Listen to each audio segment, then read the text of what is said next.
We're coming on the air with breaking news out of Michigan. Police are providing an update on an attack at a synagogue, Temple Israel, in West Bloomfield, a suburb of Detroit.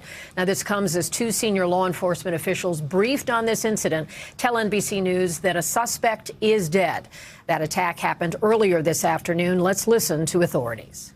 A car came to the facility, breached the facility by driving into it, was engaged by security. We believe there is one individual deceased in the vehicle. It's been complicated because there was some fire, to say the least, with that vehicle. We believe that individual is deceased.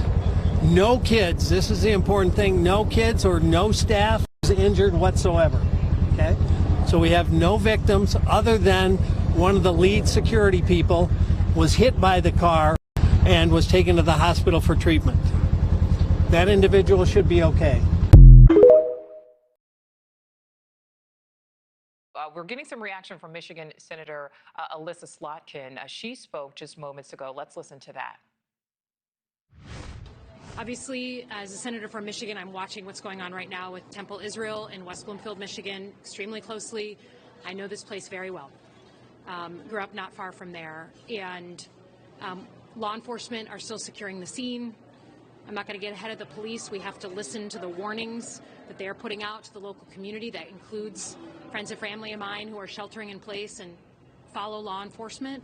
But I will just say everyone deserves the right to worship in peace. Everyone. And an act of anti-Semitism, an act of violence, of hate, should be treated to the fullest extent of the law. And I'm so sick of another one of these incidents all the time in my community, across the country. And I think we need to acknowledge that we have a problem. And I'm just sick about it. So we will keep people posted. More will come out. We will learn about the intentions of this madman. But in the meantime, this is very personal. And I'm just so sick of communities of all kinds not being able to worship in peace. And this time the Jewish community is again on the receiving end of abhorrent violence. And I'm over it.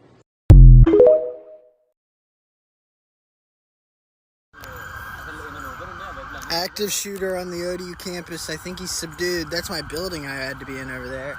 You got cops running across. Old Dominion University in Norfolk, Virginia says there was a shooting on campus around 10:49 this morning. 2 people were injured, and the university says the gunman is deceased. There is a large police presence on campus, and some of the students are talking to local media about what happened. 30 or so people ran in through the front door, web center, screaming shooter and gun. So by that time, everybody that was in that center just left straight out the front door, and we ran down the road.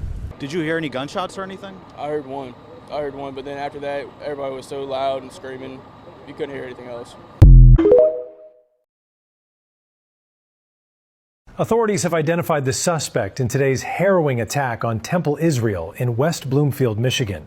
The Department of Homeland Security confirms the man who rammed his truck into the synagogue and opened fire was 41-year-old Ayman Mohammed Ghazali, a naturalized U.S. citizen from Lebanon. The FBI is now investigating the incident as a targeted act of violence against the Jewish community. Around noon today, Ghazali breached the building's entrance, driving his truck deep into a hallway while armed with a rifle. Tragedy was averted by what Sheriff Michael Bouchard calls heroic security personnel. Armed guards engaged Ghazali in a shootout, neutralizing him on the scene. While one guard was knocked unconscious by the suspect's vehicle, we're told he is expected to recover. Incredibly, all 140 students and staff members inside the synagogue's learning center are safe and accounted for. However, the building was engulfed in flames during the assault, and 30 law enforcement officers are being treated for smoke inhalation.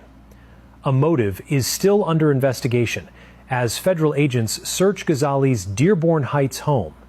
For now, the community is hailing the quick actions of the security team that stopped a potential massacre.